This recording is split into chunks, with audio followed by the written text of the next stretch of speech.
মানে করা যায় পুরো যেটা দেওয়া হয় মুভি এটাকে বলা হয় এইটা সব না নিরল না ইসলামের বেলায় ইসলাম ঠেকাতে পারবে না, ইসলাম ঠেকাতে পারবে না। আপনি মোবাইল একটু দেখেন তো। আসসালামু আলাইকুম প্রিয় শিক্ষার্থীবৃন্দ, আশা করছি যে যেখানে আছো ভালো আছো এবং সুস্থ আছো।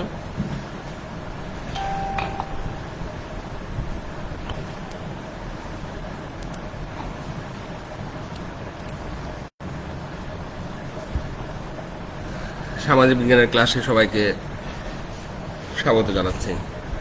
গতকালকে আমাদের যান্ত্রিক কিছু ত্রুটি থাকার কারণে, অর্থাৎ বারবার আমাদের নেট কানেকশনটি ডিসকানেক্ট হয়ে যাওয়ার কারণে আমরা খুব ভালো মতো ক্লাসটি শেষ করতে পারিনি। আশা করছি আজকে এরকম কোনো কিছু ঘটবে না। আজকে আমরা জাতীয় আয়ের বিষয় নিয়ে তোমাদের সাথে আলোচনা করব।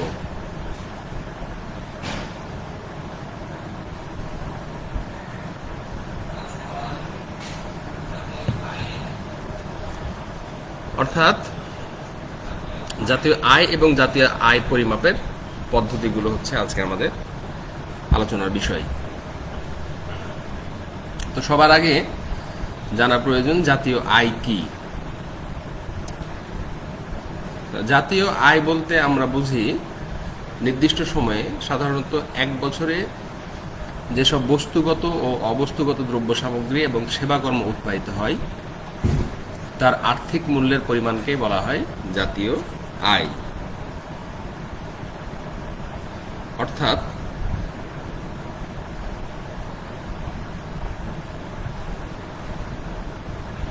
এক নির্দিষ্ট সময়, এখানে আমরা এক বছরের কথা বলছি,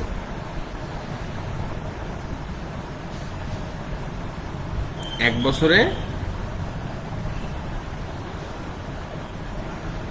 যেসব বস্তুগত এবং অবস্তুগত দ্রব্য সামগ্রী এবং সেবাকর্ম উৎপাদিত হবে তার আর্থিক মূল্যকেই আমরা জাতীয় আয় বলছি। এই ক্ষেত্রে আমরা অধ্যাপক স্যামুয়েলসনের একটি সংজ্ঞা দিতে পারি। তিনি বলেছেন, একটি দেশের উৎপাদিত দ্রব্য সামগ্রী সেবাকর্মের বার্ষিক সর্বমোট প্রবাহের আর্থিক পরিমাপই হলো জাতীয় আয়। অর্থাৎ এখানে পূর্বের কথাটাই অনেকটা বলা হয়েছে যে একটি দেশের উৎপাদিত দ্রব্য সামগ্রী এবং সেবাকর্মের বার্ষিক সর্বমোট প্রবাহের আর্থিক পরিমাপই হলো জাতীয় আয়।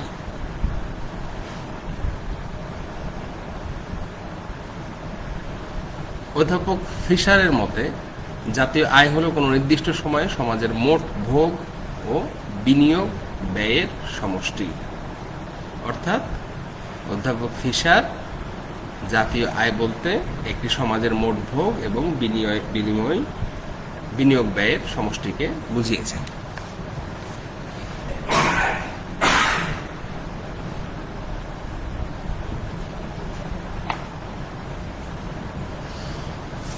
জাতীয় আয় অর্থাৎ একটি দেশের জাতীয় আয়কে পরিমাপ করার জন্য সাধারণত তিনটি পদ্ধতি লক্ষ্য করা যায়। এগুলো হচ্ছে উৎপাদন পদ্ধতি, আয় পদ্ধতি এবং ব্যয় পদ্ধতি।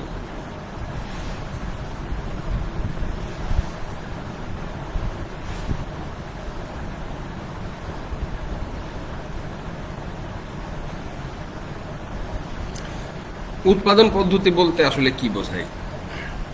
এখানে উৎপাদন পদ্ধতি বলতে কোনো দেশে উৎপাদিত সব পণ্য সামগ্রীর আর্থিক মূল্য বা বিনিময় মূল্য হিসাবের মাধ্যমে জাতীয় আয় গণনা করা হয়। অর্থাৎ একটি নির্দিষ্ট সময়ে কোনো দেশে মোট যে পরিমাণ বস্তুগত ও অবস্তুগত পণ্য সামগ্রী উৎপাদিত হয় তার আর্থিক মূল্যকে মোট জাতীয় আয় বলা হয়। এ থেকে ক্ষয়ক্ষতি বাবদ খরচ বাদ দিয়ে নিট জাতীয় আয় বের করা হয়। এই পদ্ধতিকে উৎপাদন পদ্ধতি বলা হয়। অর্থাৎ উৎপাদন পদ্ধতির বিষয়টি হচ্ছে একটি নির্দিষ্ট সময়ে আমরা যে বললাম যে একটি দেশে যে বস্তুগত এবং অবস্তুগত যে পণ্য সামগ্রী উৎপাদিত হয় তার আর্থিক মূল্যকে জাতীয় আয় আমরা বলছি। এখন এই যে একটা নির্দিষ্ট সময়ে বা এক বছরে যে বস্তুগত এবং অবস্তুগত পণ্য সামগ্রী উৎপাদিত হয়েছে এ থেকে ক্ষয়ক্ষতি বাবদ একটা খরচ থাকে। যে কোনো জিনিস উৎপাদন করতে গেলে সেইখানে ক্ষতি হতে পারে এবং ক্ষতি বাবদ একটা খরচ কিন্তু হতে পারে। তো এই ক্ষতি বাবদ যে ব্যয়টা বা খরচটা হয় সেইটা কিন্তু বাদ দিতে হবে। অর্থাৎ এক বছরে বস্তুগত এবং অবস্তুগত যে দ্রব্য সামগ্রী আমরা উৎপাদন করলাম সেখান থেকে ক্ষয়ক্ষতি বাবদ আমাদের যে খরচটা হচ্ছে সেইটা বাদ দিতে হবে এবং বাদ দিয়ে নিট জাতীয় আয়টা বের করা হয়। এই পদ্ধতিটিকে আমরা বলছি উৎপাদন পদ্ধতি।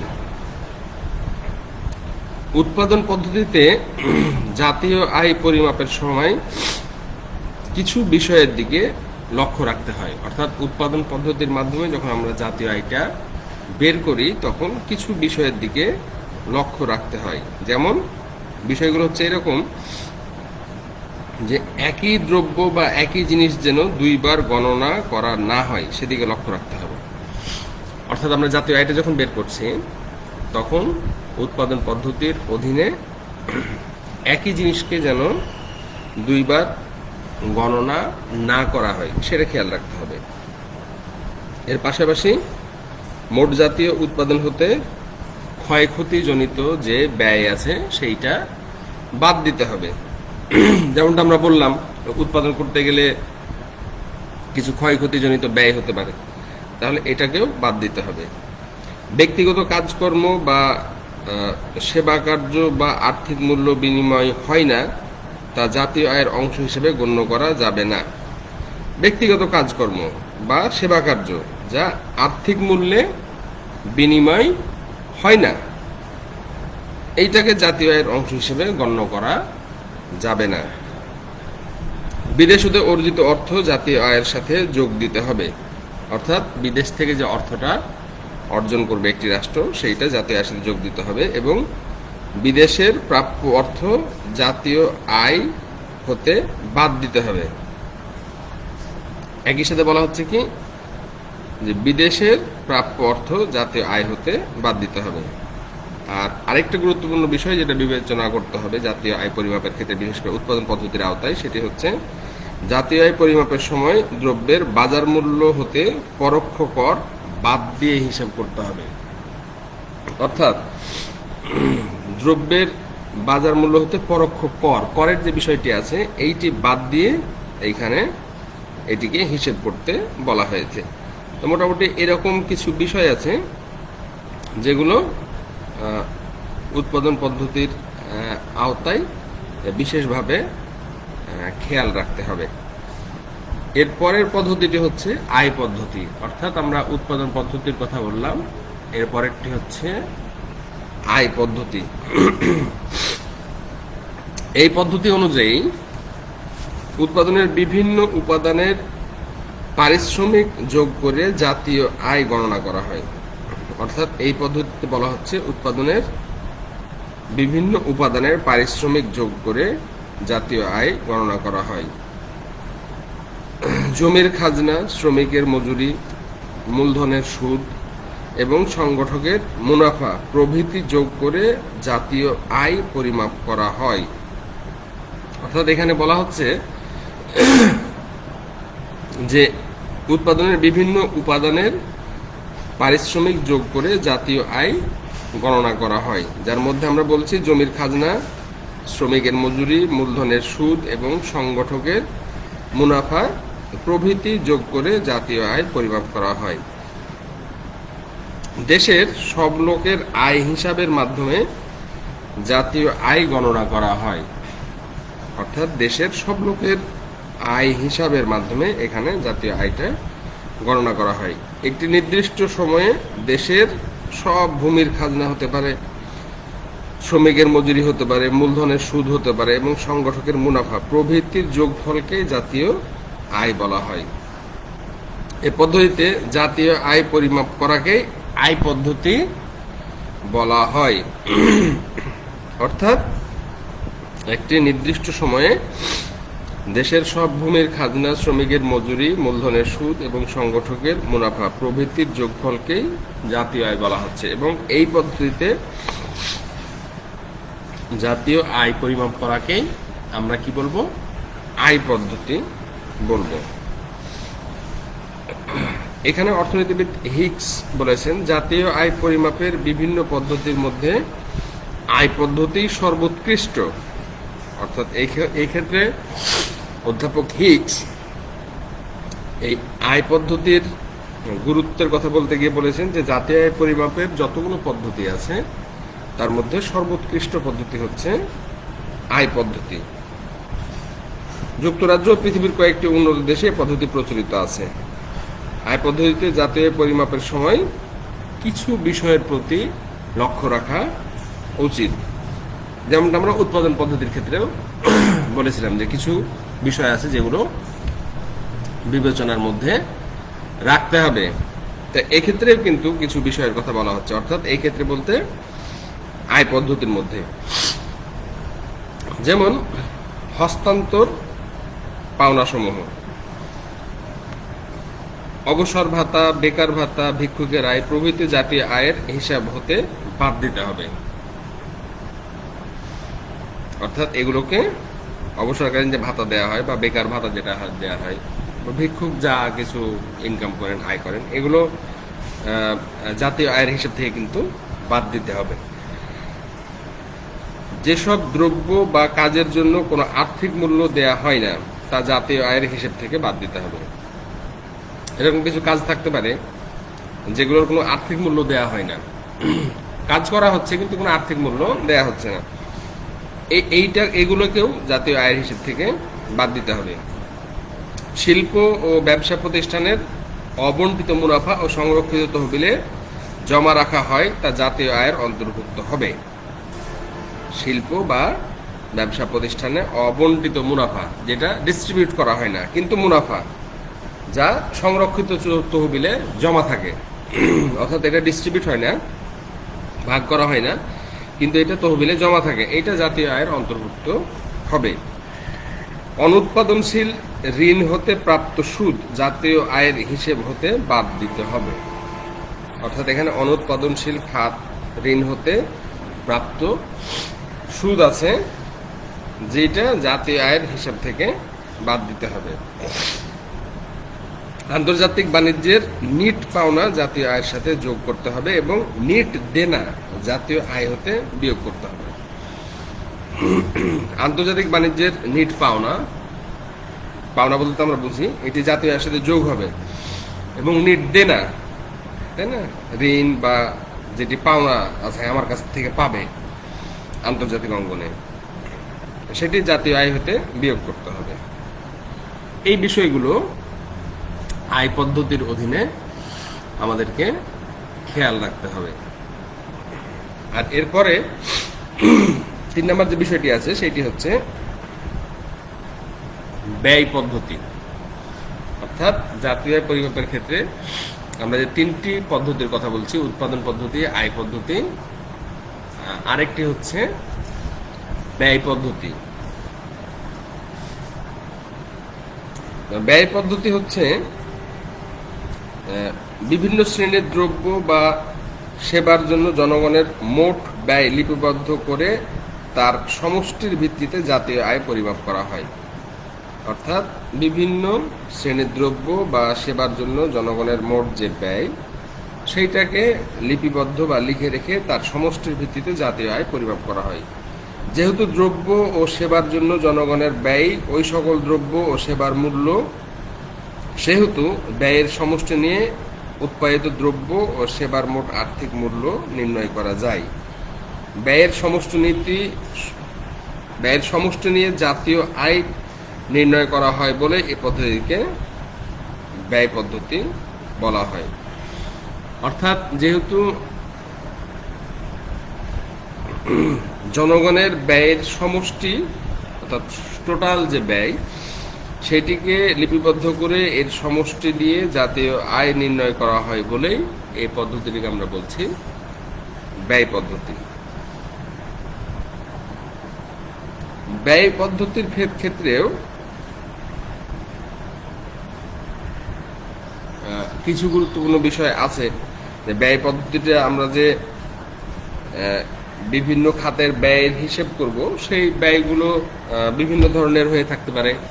এই ক্ষেত্রে ব্যক্তিগত ভোগ বা ব্যয়ের একটি বিষয় থাকতে পারে, ব্যক্তিগত মোট বিনিয়োগের একটি বিষয় থাকতে পারে, সরকারি ব্যয়ের বিষয় থাকতে পারে।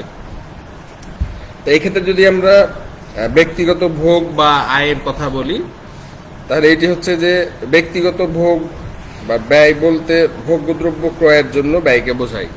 অর্থাৎ ব্যক্তিগত ব্যয় বলতে আমরা সরাসরি যে পণ্যগুলো ভোগ্য পণ্য হিসেবে বিবেচিত সেগুলো ক্রয়ের জন্য যে আমরা ব্যয় করি সেইটিকে এই ক্ষেত্রে গণনা করা হয়।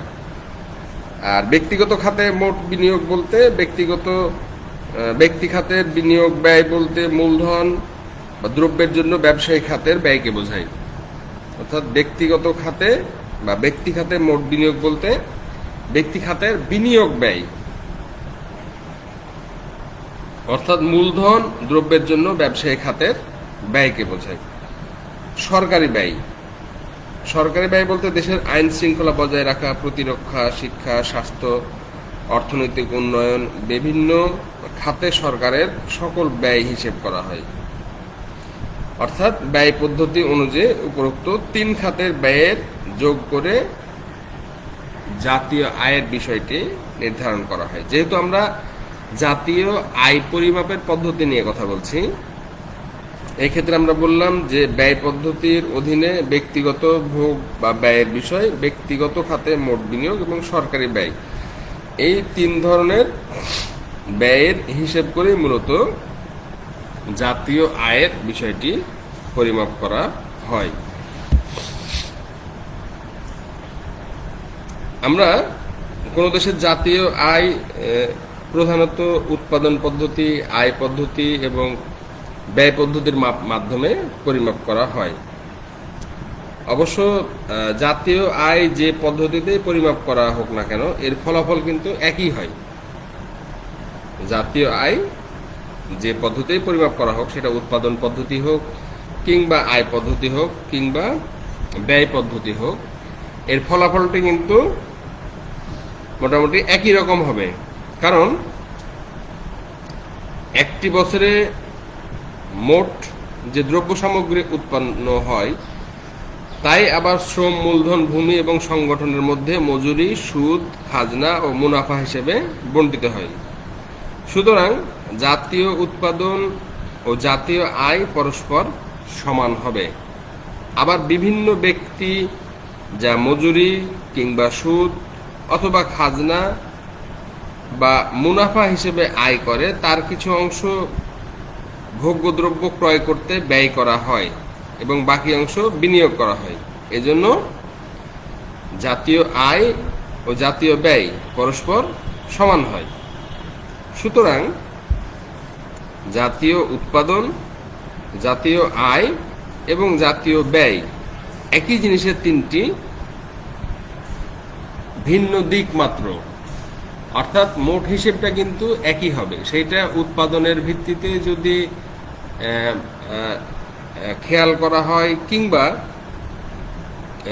আয়ের ভিত্তিতে যদি খেয়াল করা হয় কিংবা যদি ব্যয়ের ভিত্তিতেও খেয়াল করা হয়, তাহলে একই জিনিসই আমরা পাব। তো মোট যে জাতীয় আয়ের বিষয়টি, এই জাতীয় আয়ের বিষয়টির মূলত 3টি ভিন্ন ভিন্ন দিকই হচ্ছে উৎপাদন পদ্ধতি, আয় পদ্ধতি কিংবা ব্যয় পদ্ধতি, যেটি আমরা অনুসরণ করি না কেন আমরা কিন্তু আলটিমেটলি ওই একই জিনিসই পাবো, অর্থাৎ জাতীয় আয়ের বিষয়টি আমরা দেখতে পাবো। এই কারণে উৎপাদন পদ্ধতি, আয় পদ্ধতি বা ব্যয় পদ্ধতি, এই তিনটিরই যে পদ্ধতিতেই পরিমাপ করা হোক না কেন, জাতীয় আয় কি হবে? একই হবে না ভিন্ন হবে? একই রকম হবে। আমরা একটু এটার ইম্পর্টেন্সের বিষয়টি তোমাদের সামনে খুব অল্প কথা একটু বলার চেষ্টা করব, যে আসলে জাতীয় আয় পরিমাপের তাৎপর্যের বিষয়টি কেমন। সেটি হচ্ছে যে কোনো দেশের অর্থনীতি জাতীয় পরিমাপ নিঃসন্দেহে গুরুত্বপূর্ণ। প্রথমত কোনো দেশের অর্থনৈতিক অবস্থা জাতীয় আয় এবং মাথাপিছু আয় দ্বারা প্রকাশ করা হয়, এটা আমরা জানি, তাই না? একটি দেশের অর্থনৈতিক অবস্থা কীরকম এটা দেশের জাতীয় আয় বা মাথাপিছু আয়ের মাধ্যমেই বা মাথাপিছু আয় দেখলেই কিন্তু আমরা বুঝতে পারি। আচ্ছা, অর্থনীতির উন্নয়নের নীতি নির্ধারণ করবে দেশের অর্থনৈতিক অবস্থা অনুধাবন করা অত্যন্ত প্রয়োজনীয়। যখন অর্থনৈতিক উন্নয়নের জন্য আমরা একটি রাষ্ট্রের নীতিমালা তৈরি করব কিংবা নীতি নির্ধারণ করতে যাব, তখন সেই দেশের অর্থনৈতিক অবস্থাটা জানা কিন্তু অত্যন্ত প্রয়োজনীয়। কারণ অর্থনৈতিক অবস্থা না জানলে কিন্তু যুগোপযোগী অর্থনৈতিক নীতিমালা নির্ধারণ করা সম্ভব হবে না। জাতীয় আয় এবং মাথাপিছু আয়ের সাহায্যে জনগণের জীবনযাত্রার মানও পরিমাপ করা সম্ভব হয়। অর্থাৎ একটি দেশের জাতীয় আয় বা মাথাপিছু আয় দেখলে আমরা সহজে সে দেশের জনগণের যে জীবনযাত্রার মান রয়েছে সেটি সম্পর্কে ধারণা করতে পারি। কোনো দেশের দীর্ঘ সময়কালে জাতীয় আয় পর্যালোচনা করলে সে দেশ উন্নয়নগামী, তার অর্থনীতি অবনতি ঘটছে না অর্থনীতি স্থবির রয়েছে, বিভিন্ন বছরের জাতীয় আয়ের তার প্রকাশ ঘটে। অর্থাৎ আমরা যে কোনো দেশের জাতীয় আয়ের দিকে যদি লক্ষ্য রাখি তাহলে মূলত তার অর্থনীতির উন্নতি হচ্ছে না সেইটার অবনতি ঘটছে না সেইটা স্থবির অবস্থায় আছে, এটা কিন্তু আমরা এই জাতীয় আয়ের বিষয়টি পরিমাপ করলে বা দেখলে কিন্তু বুঝতে পারি। আবার জাতীয় আয়ের সাহায্যে যে মাথাপিছু আয় থাকে সেইটা দেশের জনগণের জীবনযাত্রার মানের উন্নয়ন বা অবনতির পরিমাপের বিষয়টিও খুঁজে পাওয়া যায়। অর্থাৎ এই জাতীয় আয় থেকে সে দেশের জনগণের মাথাপিছু আয়ের মাধ্যমে সে দেশের জনগণের জীবনযাত্রার মানের উন্নয়ন ঘটছে না অবনতি ঘটছে সেটিও আমরা দেখতে পাই। অর্থাৎ পৃথিবীর বিভিন্ন দেশের জাতীয় আয়ের তুলনা দ্বারা বিভিন্ন দেশের অর্থনৈতিক অবস্থার তুলনা করাও কিন্তু সম্ভব হয়। আমরা বিভিন্ন দেশের যে জাতীয় আয়গুলো রয়েছে এগুলো যদি কম্পেয়ার করি তাহলে বিভিন্ন দেশের অর্থনৈতিক অবস্থা সম্পর্কের মধ্যেও কিন্তু আমরা একটি তুলনা করতে পারি। জাতীয় আয়ের পরিমাপ থেকে কোনো অর্থনীতির বিভিন্ন খাতের গুরুত্ব প্রকাশ পায়।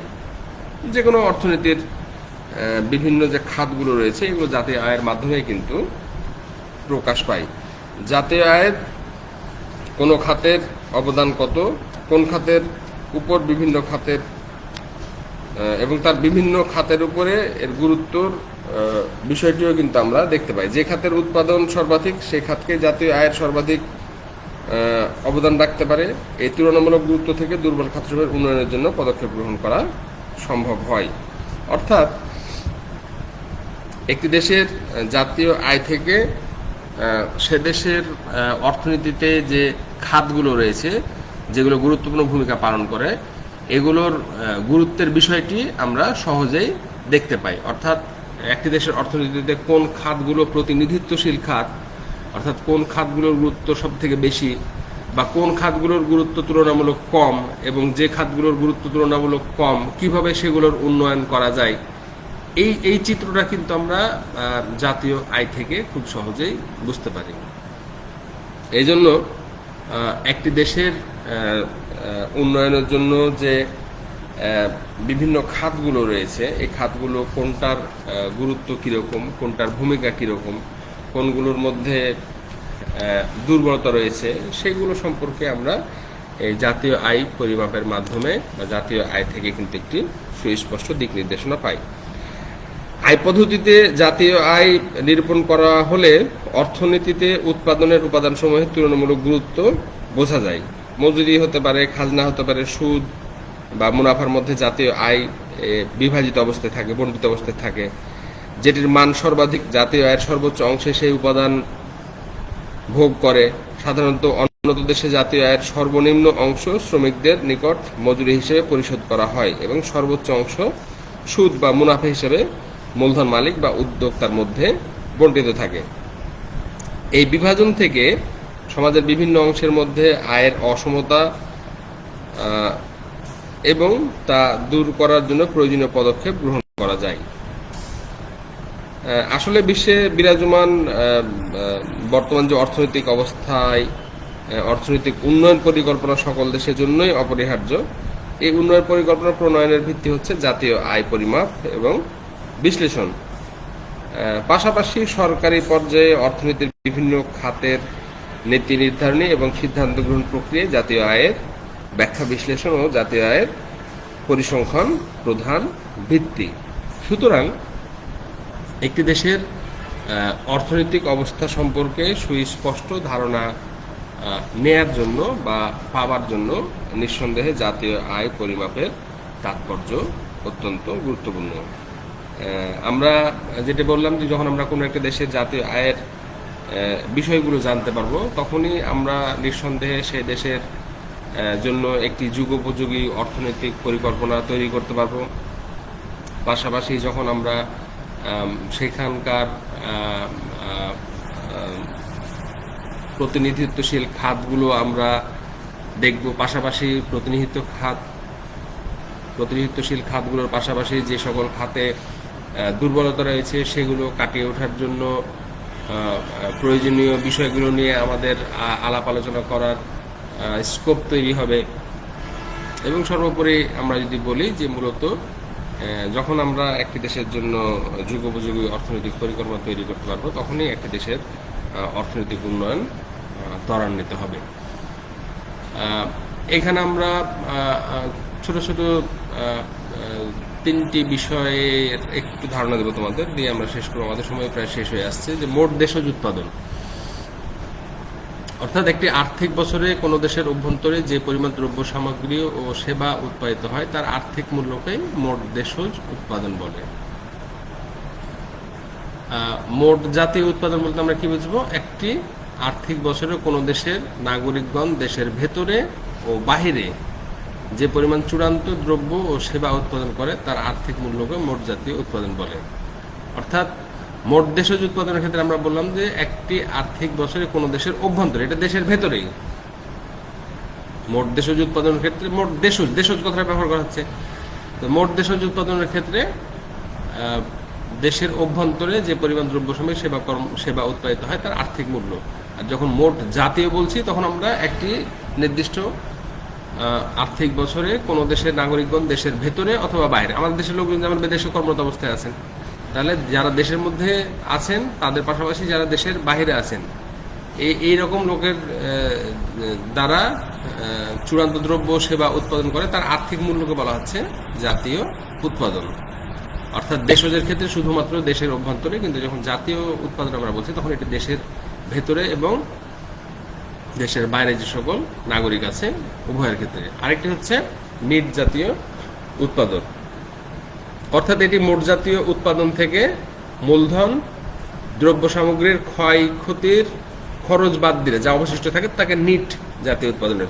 আসলে নিট কথাটা বলতে আমরা অনেকটা এরকমই বিষয় বুঝি, তাই না? আমরা তো বুঝি কথাটা, আমরা শুনেছি নিট কথাটি। অর্থাৎ কোন একটা খাত থেকে আমরা 10 টাকা ইনকাম করলাম, এই 10 টাকা ইনকাম করতে গিয়ে আমাদের বেশ কিছু ব্যয় হতে পারে। অর্থাৎ এই ইনকাম করতে গিয়ে আমাদের যে ব্যয়ের বিষয়টি রয়েছে সেটিকে বাদ দিলে অবশিষ্ট যেটি থাকবে সেটাকে আমরা বলছি নিট। তো ঠিক একই কথা, মোট জাতীয় উৎপাদন থেকে মূলধন দ্রব্য সামগ্রীর ক্ষয়ক্ষতির খরচ বাবদ যে ব্যয়টি হয় সেটিকে যদি আমরা বাদ দেই তাহলে যা অবশিষ্ট থাকবে সেটিকে আমরা বলছি নিট জাতীয় উৎপাদন। তাহলে মোট দেশজ উৎপাদন হচ্ছে একটি আর্থিক বছরে দেশের অভ্যন্তরে, দেশের ভেতরে যে পরিমাণ দ্রব্য সামগ্রী ও সেবা উৎপাদিত হচ্ছে তার আর্থিক মূল্য, এটি হচ্ছে মোট দেশজ উৎপাদন। আর মোট জাতীয় উৎপাদন হচ্ছে একটি আর্থিক বছরে দেশের নাগরিকগণ দেশের ভেতরে এবং বাইরে যে দ্রব্য এবং সেবা উৎপাদন করে তার আর্থিক মূল্যকে আমরা বলছি মোট জাতীয় উৎপাদন।